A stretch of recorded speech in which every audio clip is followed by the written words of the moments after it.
What's your name? Hi, my name is Marian. Full name Marian Robi. It's a very unusual name.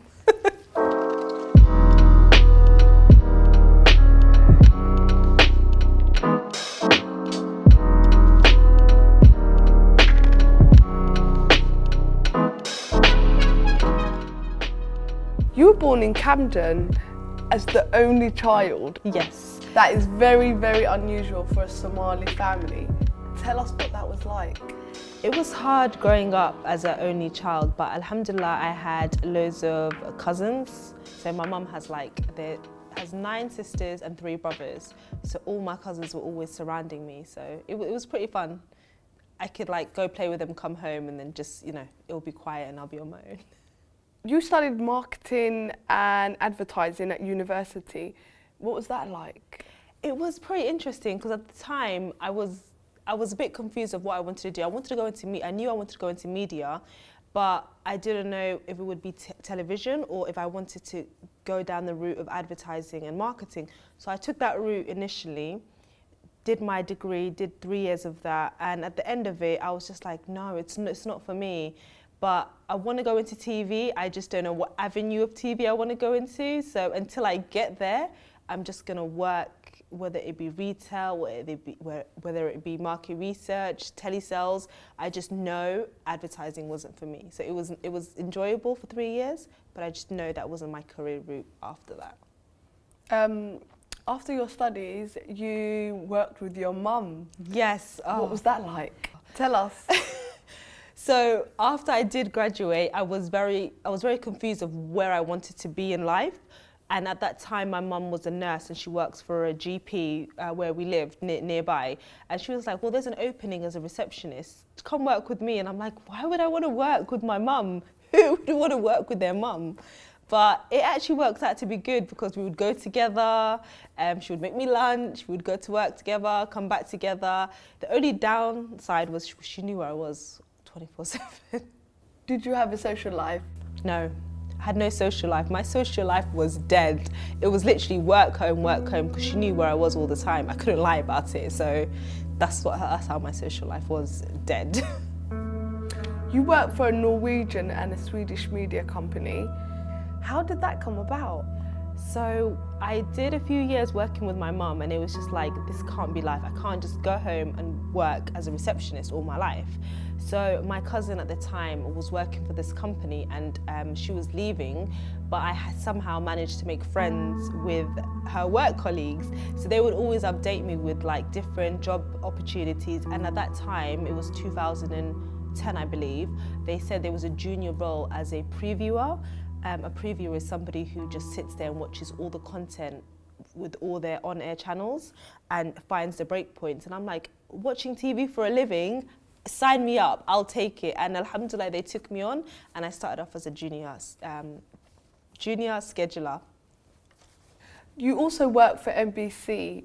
How did that come about? Oh, NBC, that was a great time in my life. NBC came about where I was working at the Norwegian TV company for about 3 years, and it was just I wanted progression. I was stuck there, and I was thinking, what's the next progression in my career? And I wanted to Google, typed in scheduling jobs, and NBC happened to be hiring, and went for an interview, and they hired me the next day. So that was quite interesting. Working so hard in between all these jobs, how did you manage to meet your husband? Me and my husband was a very special. It's a very funny story actually. So me and my husband have been in the same social circle for a number of years, and his sister is actually married to one of my cousins, but we just never ever met. It really is like sliding doors. He would come somewhere, I would just have left, or I would have come somewhere, he would have just have left, and his friends are my friends. And then one random evening, I was on the phone to one of my friends, and they were like, oh, so-and-so is here, why don't you say hi? I'm like, I don't know your friend, why would I want to say hi to your friend? And he's like, no, I think you should say hi. I think you should say hi to each other, you guys would get along. And I was like, okay, I said hi, he said hi, and this was the era of BlackBerry Messenger. So he's like, okay, I'll give him your BlackBerry Messenger pin. And he took it and I took his and we started talking, and then a few months later he proposed. It was like a whirlwind romance. How did you manage to get onto the property ladder when it's really, really difficult for a lot of people to actually even get there? So I started when I was quite young. I was at uni at the time. No, I just had finished uni and I landed my first job with my mum at the GP as a receptionist. And every month, as soon as my salary would come in, she would take majority of that salary and leave me with barely anything. And every month I'm like, Mum, why are you doing this? She's like, no, you're going into a hugbird, that's it. You're not touching that money. You don't need anything apart from your petrol and your food. And your food, I make you when you go to work, you get it from here, and the petrol is just from work to here. So all you need to live off is what you're left with. Everything else she used to take. She was doing that for a number of years. And then after a few years, she put it into a property. And I was just like, at 21, who wants a property? I don't want a property. I want to go out, I want to have fun, I want to see my friends, I want to dress up, I want to buy a car. I don't need a property. At that age, I was like, no, I don't want it. And alhamdulillah, she put that money into a property, and then that was a property that I lived in. I rented it out for a few years, and then once I did get married, that's the property we moved into. So alhamdulillah, it did work out for the best. So mum always knows best. How did you manage being a mum, working freelance for A&E Networks as part of Sky? I got into freelancing when I had my first daughter. I just had left NBC, had my daughter, and she turned a year old, and I was like, I do want to go back into work, but she's still too young for me to leave her. So what is like the compromise? And then someone told me about freelancing. So I reached out to some agencies and said, I'm ready to do freelance. I'm not ready to fully commit to going back to work, but I can freelance. And they told me my different options. And if you do go down the route of a freelance, the agency takes a majority of that money. So I thought it's just better off looking for my own kind of gigs at the time. So I saw that A&E was hiring through LinkedIn. LinkedIn is fabulous. Whoever wants to find a job, I think LinkedIn's the best way. Do it yourself, don't go through an agency. They take most of the money. I found that A&E were hiring, so I reached out to the hiring manager and said, I'm available, I've done this before, I'm just currently on maternity, but I do want to do a bit of freelancing if you ever have anything opening. So they said, yeah, we are hiring, we're doing a month. We have a month's opening right now if you're available. I was like, yep, great. Alhamdulillah, I have a great support system at home. So my mum took 4 weeks off her job so she could look after the baby while I did a month freelance. How did you get into cakes? It's worlds apart from media. They are. So the way I got into doing events and desserts was, I wouldn't say it's by accident, but I've always loved to do events, parties, any excuse for a party. I'm like, let's throw a party, I'll organise it. I've always been that type of person. So once I had my second daughter in 2016, I had planned my baby shower with help from my friends and family. And then I think a few months into having her, it was coming towards the end of summer, and I was like, I really want to see my friends.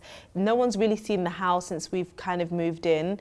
Let me throw end of year summer party and I'll organise it and I'll see what my friends say. So they came over to my house. We had a nice little party and they were like, so do you organise all of this? Why don't you do it? You've already organised half of it. You should just do this as a living. Even if it's a hobby, do it as a hobby and see where it leads to. And I was like, that's actually a great idea. There's a gap in the industry for dessert tables. I've seen it done abroad. I've seen it done in Australia. It's all the rage. It was like a big craze at the time. I thought, okay, let's see what I can do with it. Approached my husband and said, this is what I want to do. Do you think it's a good idea with the children being this young? And he was like, start it off as a hobby. And if it picks off, it picks off. If it doesn't, it doesn't. At least you tried. So that's where I got into it. I thought, let me do the events. And then the desserts I was buying at the time, but it just didn't make financial sense to keep buying it off different bakers. So my friend's sister had baked for my daughter's birthday a few months before. And I was like, wow, I remember that those cookies, I thought she bought them from Lola's or something. But my friend's like, no, she baked them. So I was like, wow, she can bake. I can do the desserts, the setup. Let's just collab and see if it picks off, and it did, alhamdulillah. What was your involvement with International Somali Awards? So we approached the International Somali Awards back in 2017, I believe. We wanted to collab with them and sponsor them for their award, and alhamdulillah, it went very well. And we did it again earlier this year as well. So inshallah, we've got a really great work balance, work relationship.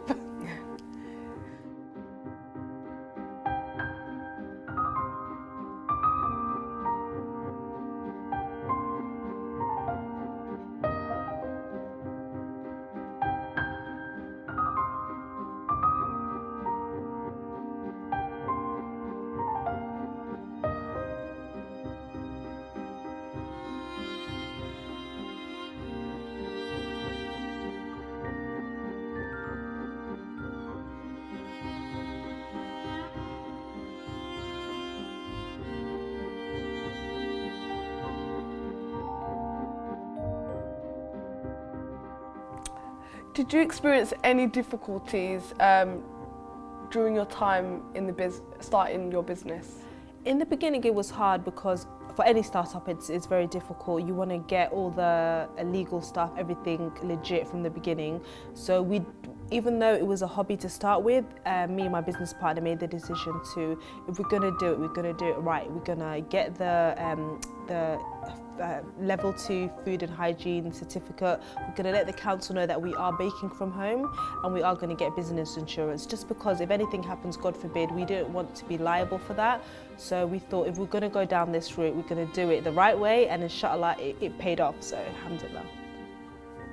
Who was your role model growing up? 100% my mum. Literally, I was just talking to her the other day, and I'm like, it takes a village to raise children. It just doesn't take parents.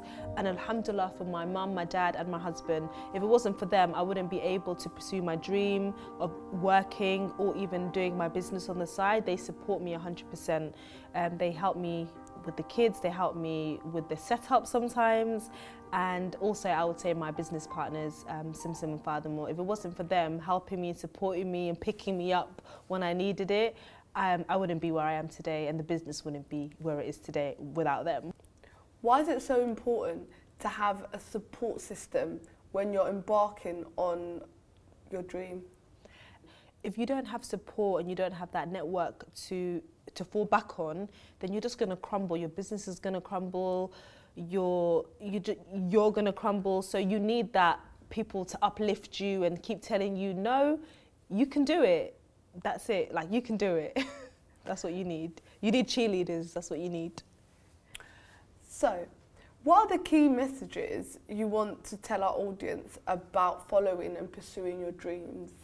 If you have an idea, even if it's like something you do as a hobby on the side, and you think, actually, this might be a good business idea, put it to pen and paper, do the pros, the cons, how much it's going to cost you for your startup, all the different levels or qualifications you need. And in our Somali community, if there's other people that have done it before you, ask for help, ask for guidance, ask for collabs, ask for support. Just ask. If you don't ask, you're never going to get. And if you want something, go for it. Don't let anyone hold you back. Have you got any current projects that you're working on at the moment? At the moment, I am on maternity. I had a baby a few months ago, so that's why I've been a little MIA recently. And inshallah, 2019, we've got a couple of projects in the pipeline, so watch this space. Mariam, thank you so much. I've enjoyed interviewing you. This has been amazing. I wish you all the luck in the world. You're an amazing, inspiring woman, and I wish you all the luck in the world. Thank you so much, Han. Thank you so much for having me.